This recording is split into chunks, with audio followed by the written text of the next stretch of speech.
Gentlemen, I guess the first thing is, can you tell us about when you first talked to Sam about the way this film was going to be shot?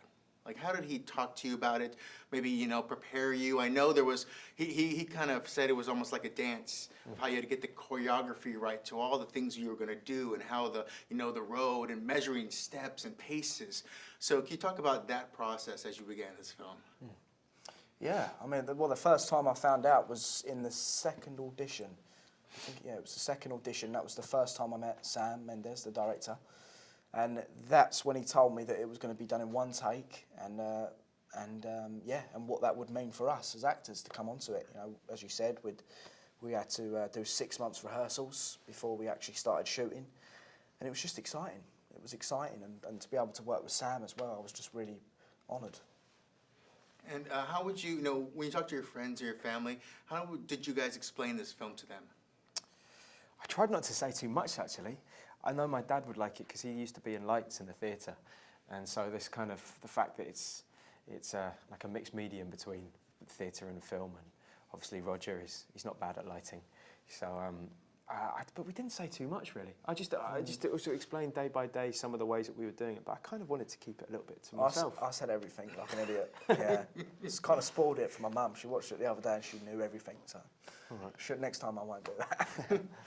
And then you know, as actors, what was it like when you with a one shot, but also kind of having the idea of the scope of everything, not only because the scope is essentially what we see from your eyes, but at the same time there's so much world happening. I mean, did you guys try to ask more about the back end, because we kind of just jump into the story with both of you together, so do you guys try to figure that out, or you just kind of went with the words were on the page, or how did you guys approach this style of film and these characters? Yeah, well, I think, yeah, it's essential for us to know who these men were up until the point that the story begins, because as you said, the story is so present, it almost just happens to them as much as they go on the journey, and therefore it's essential that we know who those men are and therefore how to react as them. And also because even though there's not a huge amount of dialogue said, you kind of get chinks of what mean most of them, and where they root themselves and where their hearts truly are. And so it was essential again for us to know what that was and build their home life. And also for my character Schofield, who's been at war a little bit longer, what those battle experiences were. And that just came from a mixture of imagination and your own experience and ideas of home.